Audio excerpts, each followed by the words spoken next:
The Radio Misfits Podcast Network.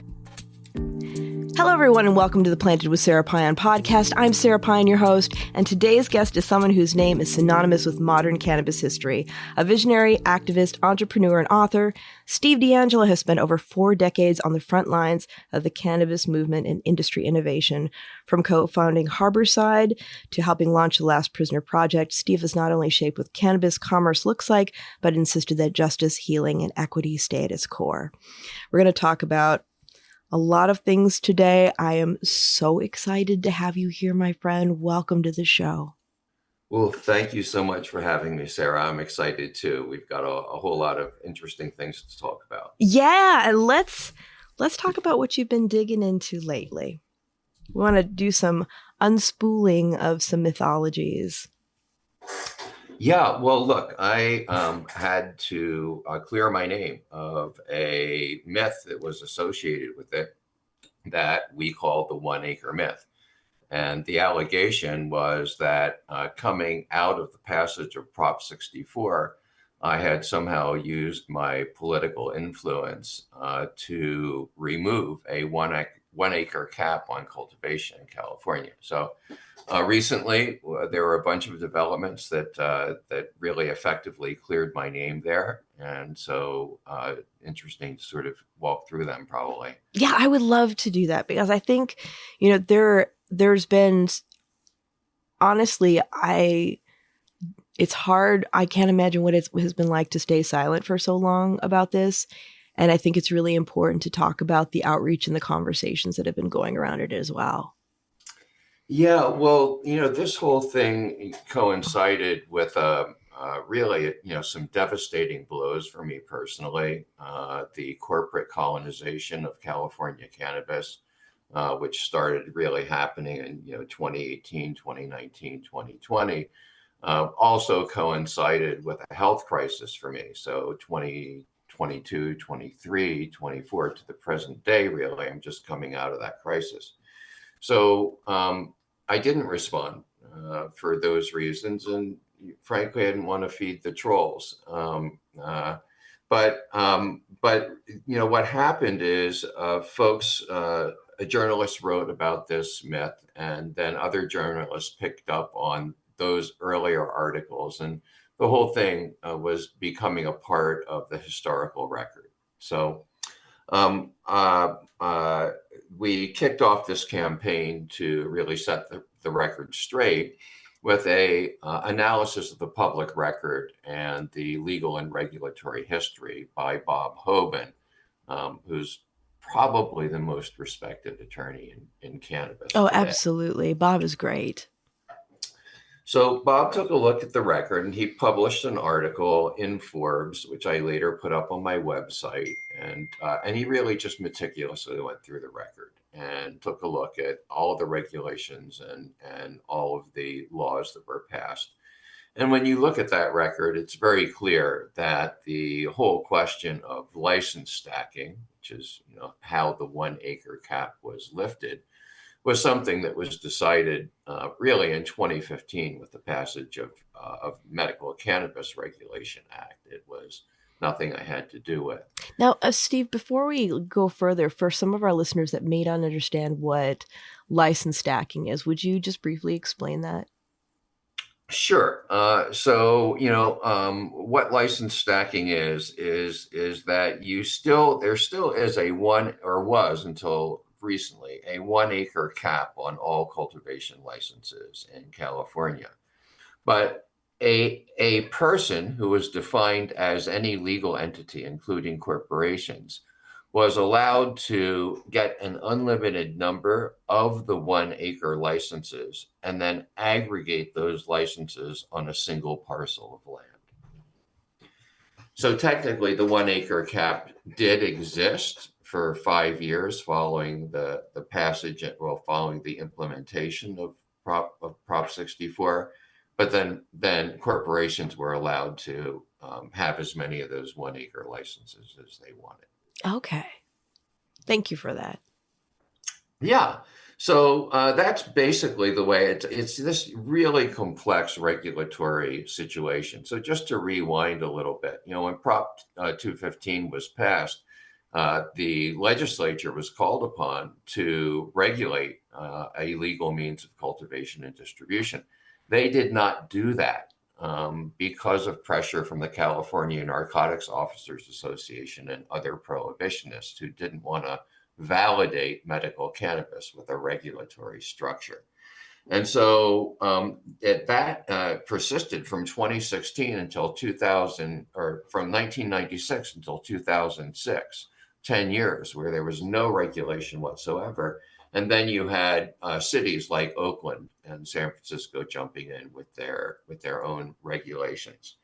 Well, fast forward to the passage of to the imminent passage of Prop 216, Prop 64. Everybody saw that it was coming as soon as we placed it on the ballot. Finally, the legislature started moving to regulate medical cannabis. Finally, and that was memorialized in a piece of legislation called MRSA. Yep. MRSA is what actually set up license stacking.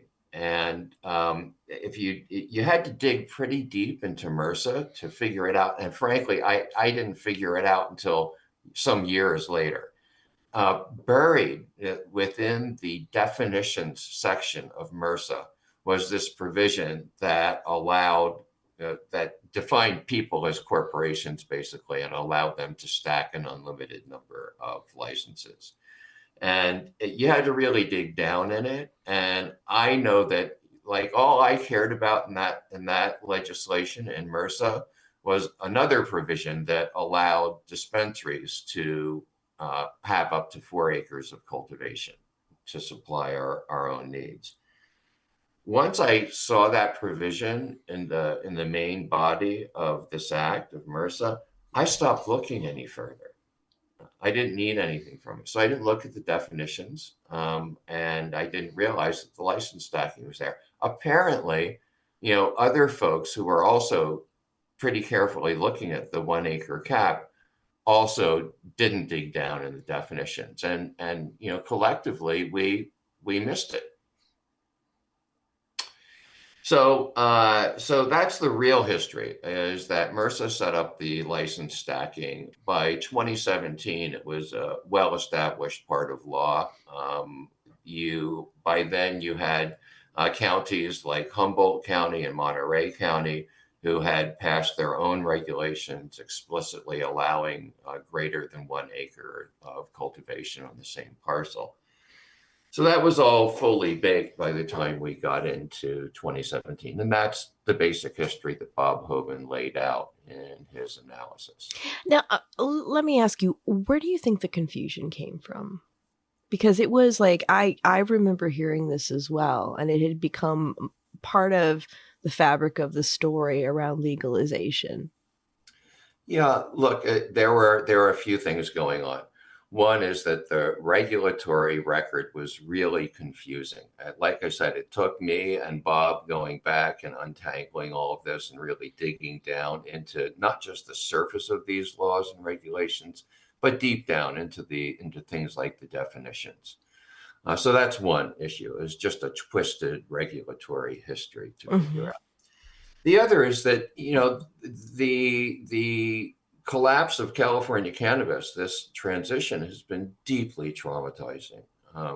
Folks have lost their livelihoods, they've lost their properties. Whole towns in the Emerald Triangle have been turned, not entirely into ghost towns, but they're certainly not the kinds of thriving places that they were once.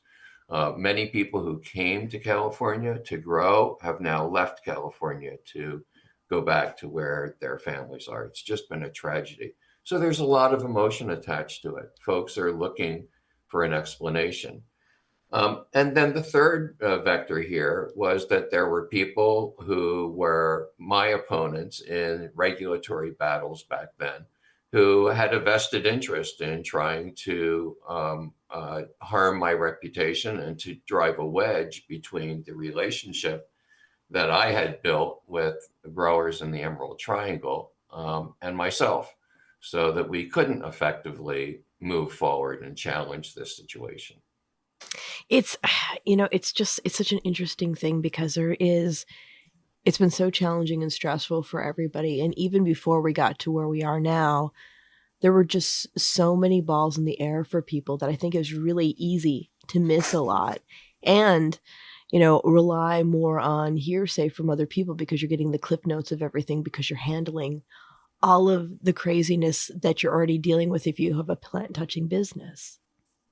Well, yeah, I mean, it was a really demanding period of time. And, for me in particular, there were just a lot of things that we were trying to manage. So even before MRSA mandated that local jurisdictions pass their own regulations, the city of San Jose, where we had a very large dispensary, passed a regulation saying that if you wanted to be a dispensary in San Jose, that you had to be 100% vertically integrated, meaning you had to grow your own cannabis, and anything that you sold, like edibles or tinctures, you also had to manufacture in-house. And you furthermore, you either had to grow your cannabis in the city of San Jose or in a county that's contiguous to the city of San Jose. So that's what started us to cultivate cannabis in the first place. Me and my brother, we came out of a 25-year career as cannabis traders in the underground. We weren't growers; we were smugglers and dealers at a very large wholesale level. And Harborside was part of its brilliance was that we were great traders. We are supplied by 500 small independent growers. So we didn't want to start growing cannabis. It wasn't our wheelhouse, and we knew enough about it to know that the learning curve is pretty steep. Yeah, it is. But we also couldn't lose this investment that we had in the dispensary in San Jose, and so that's when we launched our farm in the Salinas Valley. In order to launch that farm, we had to go out and bring investors in to our business. We'd never had investors before. We'd grown it over 12 years, just grown it organically. And those investors were predatory. We thought that they were going to be partners who wanted to help us build a business together. It turned out they really just wanted to take what we had built and try to operate them themselves. So in that period of time, we were trying to get this farm stood up. We were trying to comply with the city of San Jose regulations. We had to raise a lot of money in order to acquire the farm and build the farm out. And then we were trying to keep those investors that we brought in from taking over the business. Right? Meanwhile, the federal government, since 2009, had been prosecuting a tax case against us, alleging that we owed them $30 million in back taxes. I remember that. Right? Yeah. That started in 2009. It was ongoing at this time. And then in 2012, the Department of Justice notified us that they were going to seize all of the properties that we were operating in across our ecosystem. And that kicked off a huge litigation with the federal government where we were trying to defend ourselves. It cost, it cost us millions of dollars to fight that case. Ultimately, we won. And it was a case that we were fighting not just for Harborside. And again, it's interesting to go back to that time and remember what we were all dealing with. In October of 2011, the 4 U.S. attorneys in California together called a press conference and said that they were going to eliminate the medical cannabis industry in California because we, quote unquote, were all profiteers and who were just abusing the medical cannabis law in California. And their first tactic was to send out letters to 600 dispensaries in California and to their landlords saying that they were going to seize the properties that they were located in under federal civil forfeiture laws. 600 dispensaries, upon getting that letter, closed their doors voluntarily. It was 1/3 of all the dispensaries in California. And the Department of Justice accomplished it just by sending a letter. Number 601 was Harborside. And we were the first who fought back. We were the first who had the legal basis to fight back. We were the first who had the financial resources to fight back. At that time, we had sales of over $25 million a year at our Oakland location. And so we dedicated those resources to fighting this battle, really on behalf of everybody in California. Long story short, it took us a few years. But in 2016, just as the Obama administration was leaving office, the Department of Justice dismissed that case. They dismissed it with prejudice, meaning no subsequent Department of Justice would ever be able to bring that case back again. And that was really the last time that the federal government ever tried to close down our industry. It was the last thing. Humboldt Family Farms is rooted in the legendary hills of Northern California, where cannabis isn't just grown, it's lived. As one of the top sun-grown cannabis brands in the state, Humboldt Family Farms represent a collective of multi-generational family-run farms deeply committed to sustainable practices, environmental stewardship, and the craft of cultivation. Every harvest reflects decades of knowledge and a deep respect for the land, the plant, and the people who enjoy it. Now, they're partnering with Surfer Magazine and Embark for a first-of-its-kind collaboration, the first time in Surfer's 65-year history that they've ever partnered with a cannabis brand. The drop includes Humboldt Family Farms' iconic Maui Wowie flower and Hawaiian Fanta pre-rolls. You'll find the collab exclusively at Embark locations across California, and a limited number are dropping as part of Embark's weekly Getaway Bag series, a fresh tote every Friday packed with California's best cannabis. And it sells out every time. Embark has earned its place as California's most trusted cannabis dispensary, but they're not just selling cannabis. They're creating experiences that connect people to the plant and proving that it can be a force for good. They're pioneering what normalization looks like, bringing legal sales and consumption to places no one thought possible, like the California State Fair and Cali Roots. This summer, they'll do it again at Dead & Company's 60th anniversary in Golden Gate Park, followed by their 5th year at Outside Lands, with Humboldt Family Farms right alongside them. Every Embark location gives back 1% of sales to its local community, helping fund youth drug prevention programs and logging thousands of volunteer hours across California. A collaboration like this with Surfer Magazine and Humboldt Family Farms is an extension of this mission. It proves that cannabis can exist in mainstream culture, that it belongs in iconic spaces alongside one of the most demanding sports in the world. This is what progress looks like. For more information, visit Humboldt Family Farms at HumboldtFamilyFarms.com, Embark at GoEmbark.com, and Surfer Magazine at Surfer.com. Well, and it goes back to some conversations that I've been having recently. Like I was talking with Bo Whitney in Barcelona. We were talking about policy and, being an economist, I was asking him, you break things down for people to create better policy. How does that work? And he's like, well, policy isn't based on facts. It's very emotional. And in the case of, the Department of Justice, we had a federal attorney in California that was very emotionally triggered because of her son's relationship with substances. And I remember because I was back in 2012, I was working in a dispensary, and part of our training was if the feds come, put your hands in the air, look your patient in the eye, tell them everything will be fine and to do exactly as you do.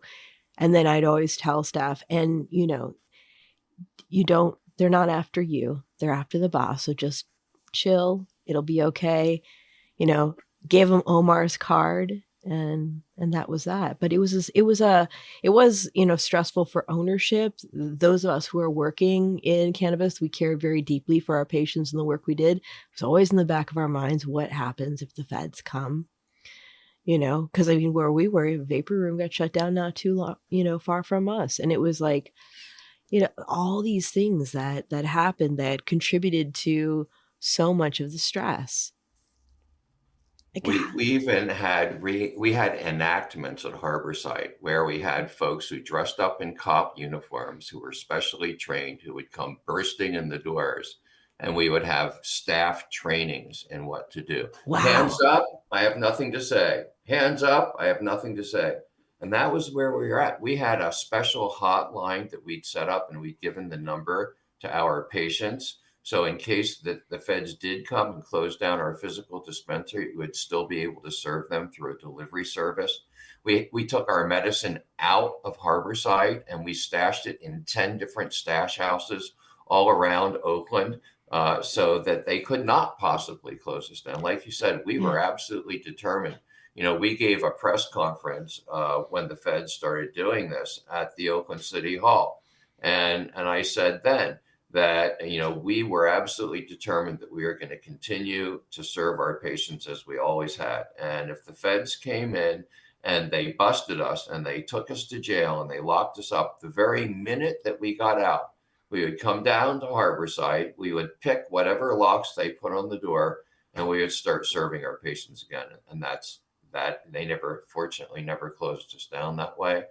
And we never had a single day or a single hour of interruption of service to our patients. Yeah. When you're saying that, and then I was just thinking about, you and Andrew's past in the traditional market.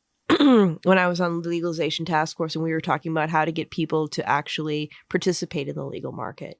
And one of the things that I would talk about was the fact that we needed to lower the barrier to entry, because we're looking at these people as criminals, but they're craft farmers and they're entrepreneurs. And the fact that the skill set that the two of you had to be able to survive that era of dealing with the feds and being able to spread everything out and kind of play chess instead of checkers with this. It's a skill. I mean, it's a skill that a lot of people, I think, had to cultivate to survive, and people who did not survive that. Yeah, and look, we were blessed to have had the skill set that we had, and the people, the people that helped us with Harborside were people that we pulled straight out of the underground. There was nothing then other than the underground. The only people who knew how to grow good cannabis and provide it to people, by definition, we were outlaws, and so it was a whole crew of outlaws that built the first legal cannabis models. We were all outlaws. Well, and I have to say, people that are still in the space doing great things, a lot of times when I meet them, they're part of the original team at Harborside. And you cultivated you cultivated a culture of people who have gone out to do other great things. How do you feel about that? Well, that's really our legacy, right? Right. We have a living legacy. We just recently had a Harborside reunion, and it was not something that came from Andrew and myself. It really came out of staff who wanted to get together with each other, and one of the things that became really clear at the reunion, there was a period of time where folks could get up on stage and talk about what they were doing now. There's just person after person after person who got up. It was hosted at Rooted in the 510. Both alumni of yours. Yes, absolutely. Yeah. Alumni of ours, and not just ownership, but a lot of the folks who are working there as well. And then you just look around at many other places, whether it's cultivation or whether it's business software, or various different types of equipment. Our alumni are everywhere, and we're really proud of them, because they've taken not just the skills that they learned at Harborside, but also that value set that we tried to live by, and they are living by it today. And so I think the very best parts of the industry that we see, often you see Harborside alumni there. Yeah, absolutely. Well, let's go back to some of the things that you've been doing to debunk a lot of the mythology. So there was the Forbes article. Bob Hoban did that. I thought that was very impactful. What has been the feedback from that? Well, the feedback has been, mainly feedback has been folks who, a lot of folks are like, Steve, we always knew that this was garbage anyhow. Right. And we've always been with you. But we had an opportunity following the Forbes article, I had an opportunity to have a couple of different conversations, one of which I can talk about, was on KMUD Radio. And KMUD is kind of the voice of the Emerald Triangle. and my friend Sunshine Johnston and her co-host Steve Dodge run the Cannabis Show on KMUT. They invited me to come and really, talk about this whole 1 acre myth and do an entire show on it. The first half of the show, we really just went through the same historical record that Bob Hoban went through. And then after that, we had question and answers. We took audience calls, completely unscreened audience calls. We didn't know who was going to call or what they were going to say or ask. And about midway through that session, the former executive director of the California Growers Association, Hezekiah Allen, called in. And Hezekiah and I had been at loggerheads throughout this, this regulatory period of time. And he referenced some of those battles in his call, but he also said that neither he nor anybody he knew had heard me or any of the people who were working with me advocate to lift a 1 acre cap around Prop 64 in that 2017 period. And, that was a really very healing moment for me. I can only imagine. Yeah. This thing is, in 40 years of fighting with the feds, they were never able to break my spirit. But I will tell you that being tagged with this false story broke me in a way that I've never been broken before. And so that call from Hezekiah really healed me and really in my soul, in the depths of my soul, to hear that, he also agreed with this historical record. And subsequently to that, I've been in a conversation group with some of the leaders of the Emerald Triangle cultivation community, the grower community there, and the same kinds of clarifications came up, and folks who had believed in this myth, said to me that, well, they apologized to me for believing in the myth. And in a pretty public way. So I appreciated both of those kinds of conversations, because nothing is more important to me than that community, the community that we came out of, the outlaws who built this thing, and the people who helped us. And my brother really have the best 12 years of our lives. When we look at our entire career, we put together a lot of bands, and we went on a lot of tours with those bands in a lot of places. There was never a band that was as good as that band that we had at Harborside. Yeah. I mean, it's a very healing thing. I think it really shows that there's a call to having more transparent, compassionate conversations, because everybody's so keyed up. Everything is so stressful. Everything is so emotional that I think in many ways, and this isn't just in California, it's throughout the industry. I mean, hell, spend some time on LinkedIn and get back to me. I mean, there's a very much a crabs in a barrel mentality, if only out of the sheer frustration of everything that's going on and people not quite understanding why it's not working out the way it should be. Well, this is, you're keying into one of the reasons that was very important for me to set the record straight here, because I think that it's time for a new approach in our community. There's 62 million people who consume cannabis regularly in this country. They don't really care where they get their cannabis from. They care that the cannabis is clean. They care that it's affordable, and they care that they can get it in some kind of convenient way. Right. Right now, there's 3 or 4 different places they get their cannabis from. They get it from licensed cannabis companies like you see in California. They get it from hemp companies, which have been banned in California but are thriving in many other places across the country. They get it from the legacy underground, the traditional market, which is as strong or stronger than it's ever been before. And they get it by growing their own weed at home.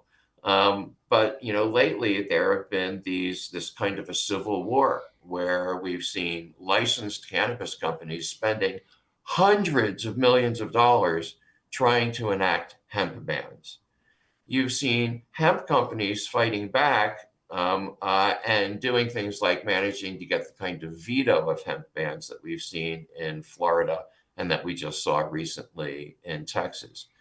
Meanwhile, the legacy market continues to outcompete the licensed market, and licensed cannabis companies, or what's being called the marijuana monopolies, are leaning on regulators and police agencies to enact a kind of Prohibition 2.0 and to continue arresting people and closing people down.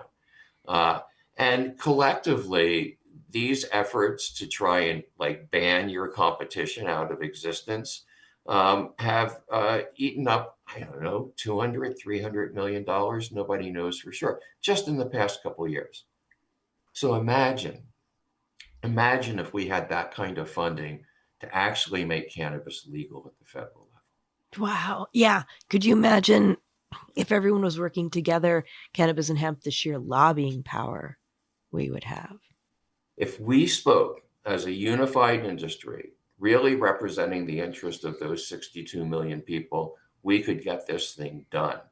And so that's what's interesting to me now. And I've really been inspired by a body of work by a brilliant attorney named Rod Kite, K-I-G-H-T, rhymes with light. I like to say that Rod Kite has shown the light.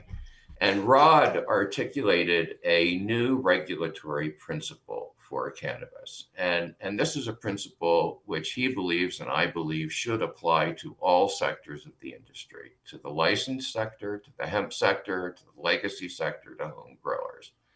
There's three simple, common sense principles. One is testing. The second is labeling. And the third is age verification. Right? We want to make sure that cannabis is tested, that there's no harmful substances, there's no contaminants in it. We want to make sure that consumers have that information available to them. There's accurate labeling so they can make an informed decision. And we want to make sure that there's age gating so that just as underage people can't buy alcohol, we have the same kind of age gating in place for cannabis, consumable cannabis products. Any other regulation on top of that just distorts the market. It creates barriers to entry. It artificially raises prices. And it's really the root cause of everything that's going on ugly in our industry today. So the idea is that we work at both the federal level and at the state level in order to enact these three pillars. And where the hemp industry is not doing things like age gating or effective testing, then they come up to that level. Right. All of the licensed operators who are being overtaxed and overregulated and can't compete in the market as a result would be able to come down to that level. And then all the legacy folks who have been just blocked out of the market because they don't have $1 million to go get a license or $5 million or whatever it costs would be able to come in. I mean, under this scenario, any place that alcohol is being sold, that tobacco is being sold, cannabis would be sold to. And you would never have a greater taxation burden on cannabis than you have on alcohol. And so if your neighborhood weed dealer wanted to get into the business, all they need to do is raise enough money to go open a convenience store on the corner and get a beer and wine license or the cannabis equivalent of it and be able to enter the legal marketplace for $25,000 investment or a $50,000 investment.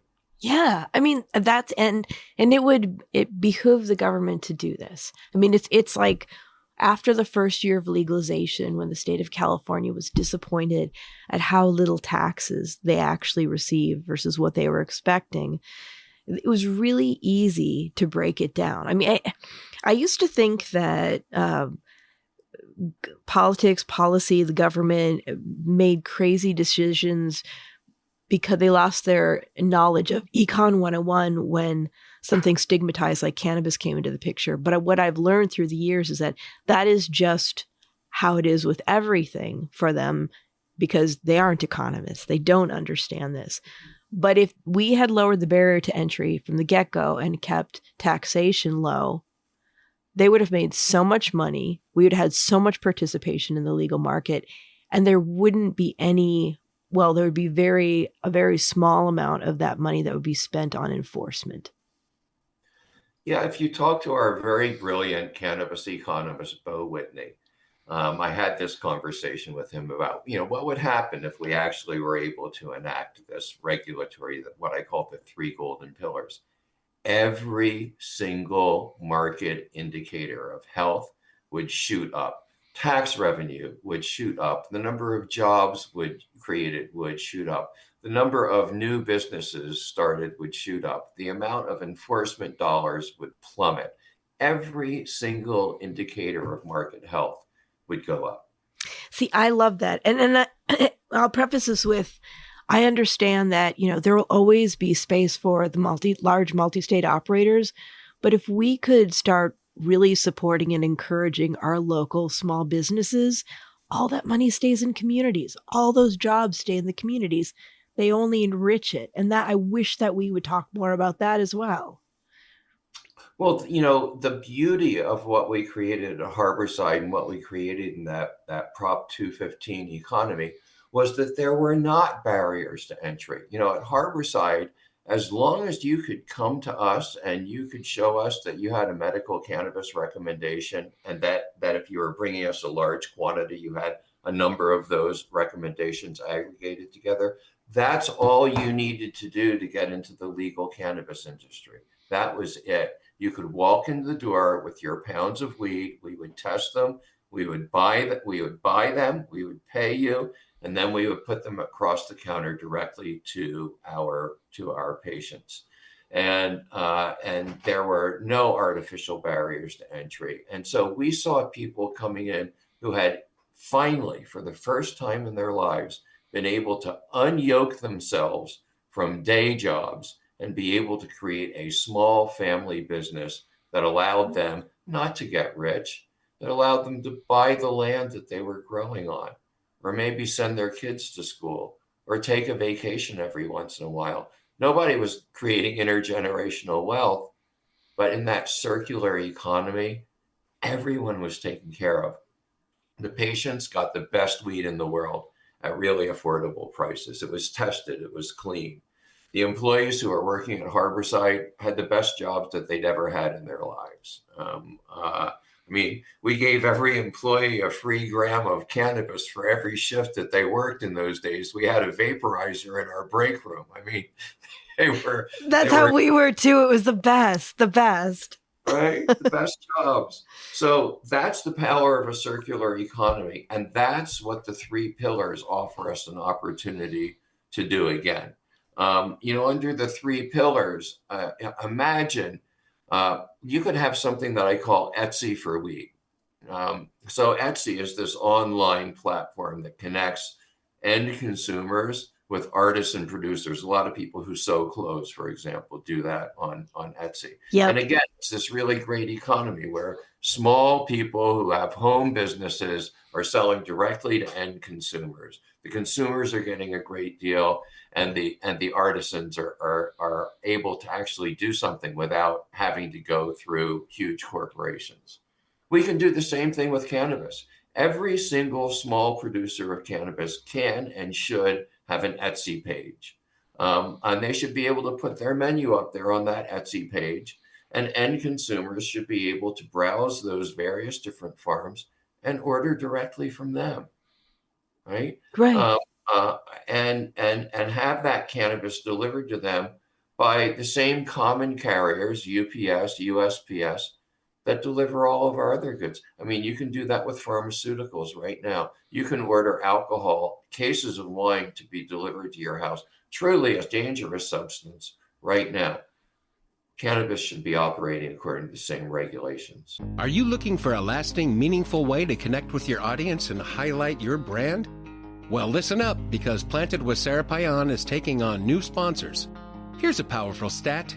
20% of listeners are more likely to support brands they hear about on a trusted podcast. And 60% actually look up that product after hearing about it. That's the power of podcasting. Planted with Sara Payan has a unique draw. With remarkable guests, we attract and engage audience that spans all sides of the cannabis spectrum. Picture your message reaching these listeners time and again. Podcast ads are evergreen, meaning your brand stays relevant as new audiences discover and binge past episodes. It's a long-term investment that keeps on giving. If you're looking for a targeted, passionate audience with lasting impact, the right listeners are here waiting to meet your brand. Visit plantedwithsara.com to get a copy of our sponsorship deck today. Yeah. Well, and with that, thinking about interstate commerce, where do you think we are down the road for that? Because I feel like that is going to be one of the things that really supports the small craft farmer, just like with our wine industry here in California. Interstate and international. So both of them would be served by the three golden pillars, right? So this is where federal legislation becomes really important. And the idea is that at the federal level, the three pillars would be implemented, and that would allow interstate commerce right away. It would also probably, depending on how the legislation is written, allow international commerce. Now, right now, a pound of good California cannabis in London, England, sells for $4,000 to $6,000 a pound. Shit, did I just lose you? No, you didn't. I'm here. Sorry. All right. We're good. Okay, shall we take that from the top? So right now in London, England, you can. How come I lost you? Wait. Okay. And I haven't gone anywhere. I'm here. Okay, there you are. Got it. Oh wait, no. I know there's so many things that run on your computer. When something pops up, it screws everything up. But you haven't lost me. Okay, great. So in London, England, right now, a pound of good California cannabis sells for between $4,000 and $6,000. And there's virtually unlimited demand for it. And the same thing is true across Europe, sometimes higher prices. There's a almost unlimited demand for high quality California cannabis around the world. People are even taking high quality cannabis from the United States, and now the flow has been reversed out of Mexico, where it used to be that Mexican cannabis was one of the major sources of supply for the U.S. market. Now we see U.S. grown cannabis going into the Mexican market. So if we had international trade, we could really return a new and thriving economy back to growers in California, growers in Oregon, growers in all of the amazing craft cannabis microclimates that we know about in the U.S. Well, the three golden pillars, it sounds like a very solid plan. When you're looking at a timeline for this and the work that you're doing on it, how are you forecasting that? What are you all thinking as far as being able to win hearts and minds and start talking about, next steps for passing things in implementation? Well, what we've learned is that, passing major legislation requires a grassroots and grass tops coordination. And right now, this movement is bubbling up from the grassroots in a very powerful way. A three pillars initiative is now been launched in the state of Missouri. A huge voice for common sense regulation. So a group called Missourians for a Single Market has launched this effort. They're in the process of drafting their language right now. That language will be drafted around a three pillars concept. So the grassroots are already bubbling up, demanding this reform. What I'm working on now is the grass tops. We have large cannabis companies who have been engaged in this struggle with large hemp companies. There's been some bad blood on both sides. And then there's the legacy folks who have been largely left out of the conversation because they don't really have a voice. So if we can achieve unity at the highest levels of the industry and the community, if we can bring all the advocacy organizations along with us, I think that there's a chance that we could get this legislation enacted at the federal level within 18 months to 2 years. I think that we already have the initiative in Missouri, which will run in the November 2026 general election.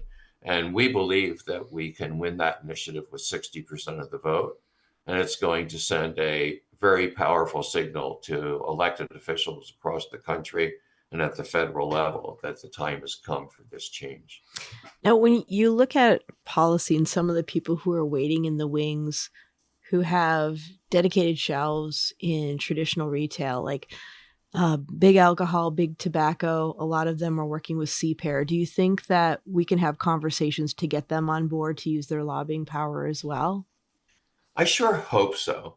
But key to the 3 pillars approach is that we create one common, single, unified market that everybody is able to access, a one level competitive playing ground. And so, there are a lot of companies in the hemp beverage space who have claimed a lot of ground and created some very compelling brands, who have a direct-to-consumer model or who sell to retail channels that are outside the normal alcohol distribution channels.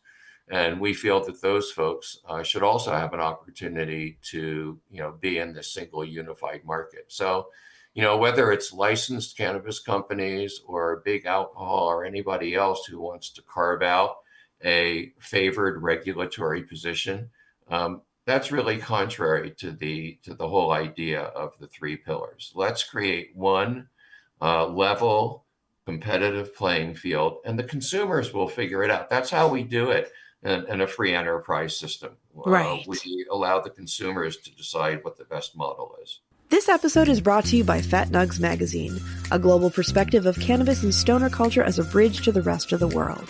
Right now, you can join Fat Nugs Magazine, Beard Bros Farms, Freedom Grow, and Jailed for Weed in the upcoming Prisoners Edition and help spotlight current and past cannabis prisoners and their stories, because no one should be in jail for a plant.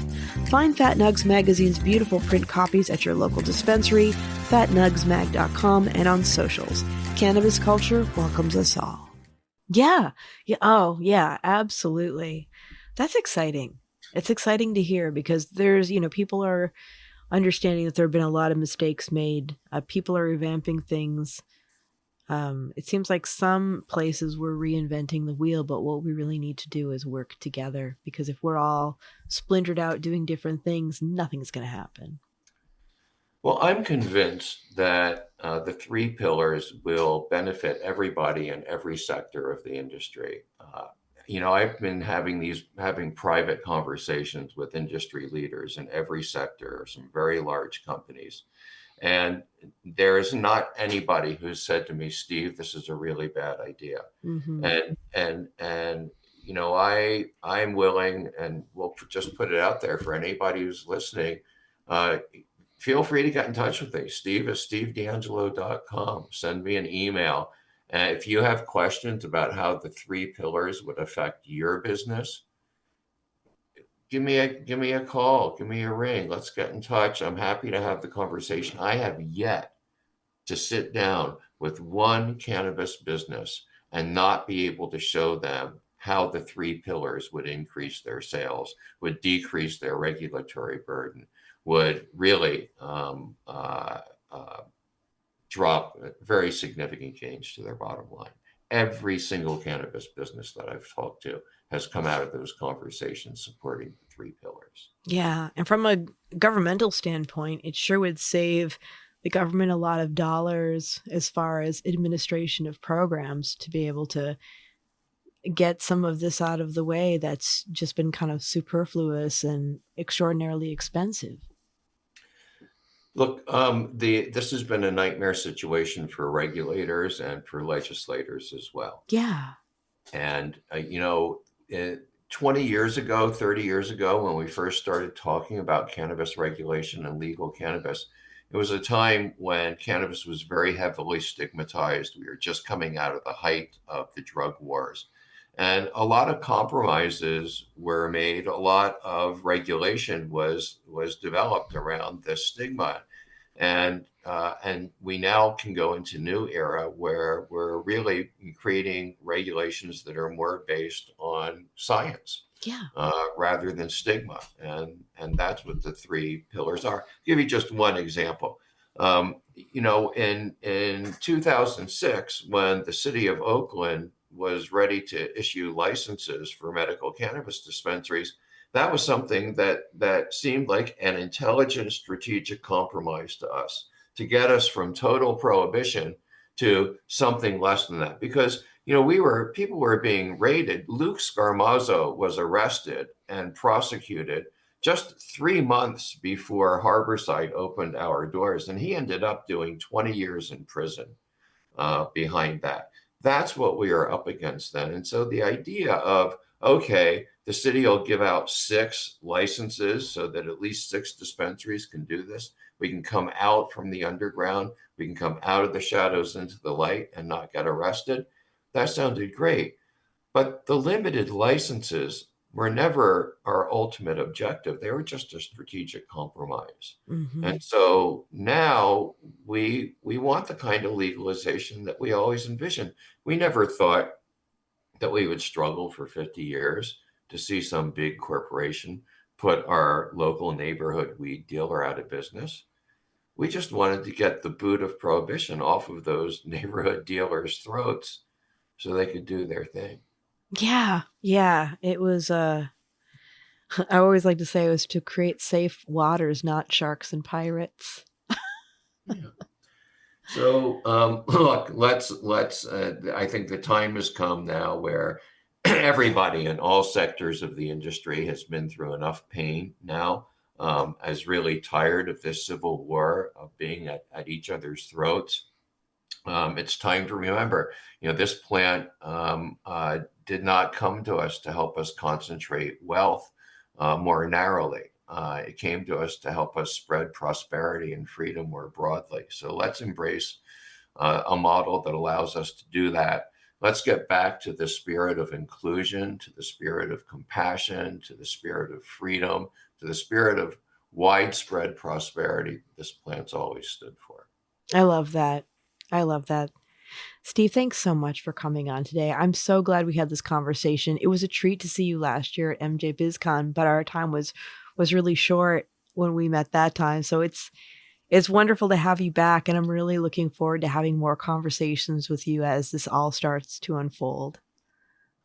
Well, thank you so much for having me, Sarah, for letting me unpack all this crazy regulatory history step by step, and really, most importantly, for giving me an opportunity to set forth this new vision. And I look forward to continuing the conversation with you and with all of your listeners. Yeah, you are welcome back anytime. And everyone, remember, if you like listening, please give us a review, share it with a friend. Let us know what your favorite episodes are. And if you'd like to stay in touch over social media, we are Planted with Sara Pion on Facebook and Planted with Sara on Instagram and Twitter. You can also go to our website, www.plantedwithsara.com, or listen to us on our parent network, Radio Misfits Network, where there are other great podcasts, like one of my favorites, the Winemakers Podcast. So check it out. You can listen to Planted wherever you listen to your favorite podcast, whether that's Pandora, Spotify, Amazon, Google, Apple, Stitcher, tune in. We are there. So join us. And until next time, stay curious, stay safe, and remember, it's a wild world out there. Be good to one another. Until next time, take care.